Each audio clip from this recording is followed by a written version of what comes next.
Assalamualaikum warahmatullahi wabarakatuh. Kembali lagi bersama saya Yang dalam program Refleksi Diri di bulan suci Ramadan bersama Ustadz guru kita Dr. Muhammad Wajadi Ma'ruf, SPDI, MPDI. Assalamualaikum Ustadz. Waalaikumsalam warahmatullahi wabarakatuh. Alhamdulillah bikhair. Ustadz, memasuki bulan Ramadan ini tentu orang-orang berlomba-lomba dalam beribadah, mencari pahala. Ustadz, saya ingin bertanya, dalam Islam, apa makna sejati dari bulan Ramadan, Ustadz? Silakan, Ustadz. Alhamdulillah, alhamdulillah lasi hamdan yuafi ni'mah wa yukafi masidah. Jadi ketika kita berbicara masalah makna sejati bulan suci Ramadan itu adalah merupakan hadiah yang besar yang diberikan kepada umat Nabi Muhammad SAW. Karena umur umatnya Nabi Muhammad itu terlalu singkat. Jadi ketika kita mau hitung-hitung amal kita dengan umat-umat yang terdahulu, itu kita tidak akan dapat kaplin di surga. Karena kenapa? Nabi sudah berpesan, a'maru ummati ma baina sittina ila sab'in. Umurnya umatku antara 60 ke 70. Wa aqalluhum may yajuzu salik. Jarang sekali umatnya yang menggapai 60 ke 70. Jadi karena umur umatnya Nabi Muhammad SAW terlalu singkat, maka diberikanlah fasilitas bonus, yaitu bulan suci Ramadan.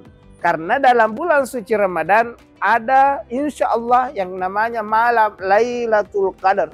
Inilah yang bisa melipat gandakan pahala kita menjadi 83 tahun, atau dalam ayat dikatakan khairum min alfi syahr, lebih baik daripada 1000 bulan. Berarti di atasnya lagi 1000 bulan.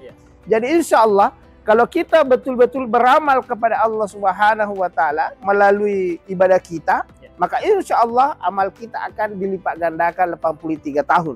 Nah, jadi kalau kita beribadah atau menggapai Ramadan sampai 10 kali, 20 kali, berarti 20 kali 83 tahun. Nah, ya hampir menyamai atau sudah menyamai dengan umur umat-umat terdahulunya. Saya kira itu makna sesungguhnya itu kenapa apa sebabnya kita dikasih bulan suci Ramadan.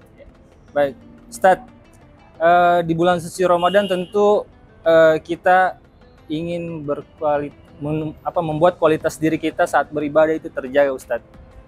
Bagaimana cara meningkatkan kualitas ibadah di bulan Ramadan, Ustadz?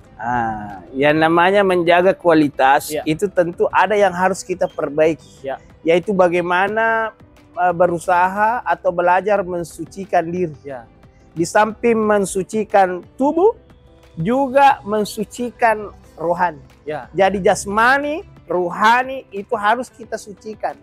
Jadi kalau ini yang harus disucikan semua ini, apa yang kita pegang harus tidak memegang dengan yang dilarang oleh Allah Subhanahu wa Ta'ala. Kaki jangan melangkah ke jalan yang tidak diridhai oleh Allah Subhanahu wa Ta'ala. Kalau dalam tarekat itu dijelaskan, belajarlah untuk mensikirkan kamu punya nafas. Nah itu, insya Allah kalau kita mampu mensikirkan nafas, mampu mensikirkan nafas, kemudian kita jaga ini, maka itulah fitrah yang sesungguhnya.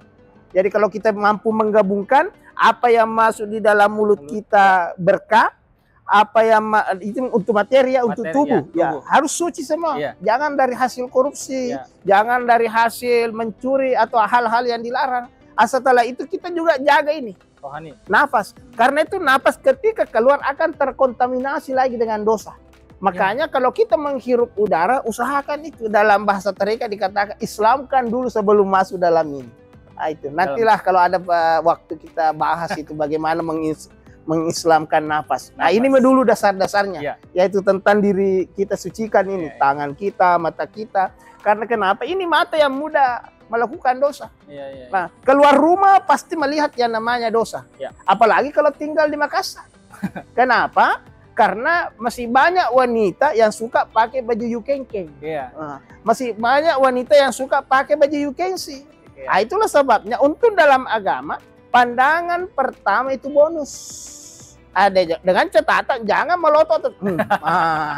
Jadi ketika melihat wanita pakai baju yukengkeng, Ya. palingkan penglihatan, Ya. kemudian ucapkan astagfirullah wa atubu Ilaih. ilaih. Kemudian palingkan penglihatan. Yang penting jangan astagfirullah, Jangan menatap terus. naliri-liri. Itu. Nah, itu. Saya kira itu gambarannya Iya. bagaimana menjaga kualitas, yaitu berusaha untuk menjaga tubuh kita, badan kita Jasmani, tidak rohani. rohani untuk senantiasa di jalan yang disucikan oleh Allah atau sesuai dengan petunjuk bagaimana mensucikan diri, Ya. mensucikan badan dan lain-lain sebagainya. Saya kira itu. Menarik sekali pemirsa. Ustadz, di bulan Ramadan ini adakah amalan khusus yang utama yang harus kita lakukan? Silakan. Iya. Itulah Ramadan. Sebenarnya itu sebelum Ramadan itu kita sudah diwanti-wanti Nabi. Ya. Mulai dari Rajab, Yap. Sa'ban, sampai Ramadan. Ya. Karena kenapa? Itu gambarannya. Rajab itu gambarannya kita menanam. Ya.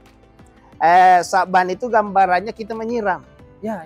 Ramadan itu gambarannya untuk memetik. Jadi kita tinggal bagaimana kita memetik amalan latihan-latihan itu sebelum Ramadan. Jadi banyak. Kalau kita mau terhindar itu perbanyak zikir ini. Istighfar. Ya. Karena yang namanya manusia tidak luput dari kesalahan. Kesalahan ya. Bukan manusia kalau tidak ada dosanya. Ya, itu saja. Makanya untuk lebih terarahnya kita punya kualitas puasa atau zikir kita, Ya. kita tahu, kenali diri kita. Ya. Mulai dari mata, renungi apa yang pernah dilihat mata kita. Telinga, apa yang pernah didengar. Mulut, mungkin kita sebagai pejabat, mungkin sering membuat keputusan yang salah. Ini pasti kita akan diminta pertanggungjawaban. Ya. Makanya perbanyak istighfar, minta ampun. Kalau memang kita merasa menzalimi bawahan kita, istighfar. Ya. Begitupun telinga. Ya. Ini yang telinga yang terkadang harus perbanyak istighfar. Karena kenapa? Terkadang kita suka mendengar bisik-bisik dari orang lain. Ya. Apalagi kalau umpamanya di kampus atau di perusahaan, itu kan terkadang banyak orang yang CCM. Terkadang Apa itu CCM? cari-cari muka. Itu. Akhirnya ketika mendengar bisik-bisikan, karena ada memang yuwaswisu. Artinya iblis itu sifatnya itu suka membisik-bisik. Jadi kalau ada manusia yang suka bisik-bisik kepada atasan, berarti saudaranya iblis. Makanya ketika kita ditakdirkan sebagai pemimpin, jangan suka mendengar itu bisik-bisik bila anu itu. Itu berarti inilah yang harus kita tobatkan. Ya. Bagaimana kita mensucikan semua organ tubuh, karena apa yang diberikan oleh Allah Subhanahu wa taala ini semuanya dirental dan akan diminta pertanggungjawaban. Makanya sebelum diminta pertanggungjawaban, mumpun diberikan kesempatan oleh Allah menggapai Ramadan, maka sucikanlah semua itu. Tangan, kaki, dan semua. Termasuk di dalam. Ini juga yang banyak di bagian dalam yang tersembunyi. Ini kan yang kelihatan. Iya. Masuk lagi ke dalam. Renungi. Ini pernah ini. Itu. Atau pernah skubidu-bidu bukan pada tempatnya. Itu harus diistighfarkan kepada Allah Subhanahu wa ta'ala. Saya kira itu. Baik, terima kasih Ustaz atas pencerahan yang sungguh memberikan kita wawasan lebih luas lagi. Ustaz, terima kasih banyak atas ilmunya dan wawasannya. Pemirsa di rumah, terima kasih banyak telah melihat dan menonton video ini. Selamat menunaikan ibadah puasa dan selamat menantikan waktu berbuka puasa. Wassalamualaikum warahmatullahi wabarakatuh. Waalaikumsalam warahmatullahi wabarakatuh. Ya.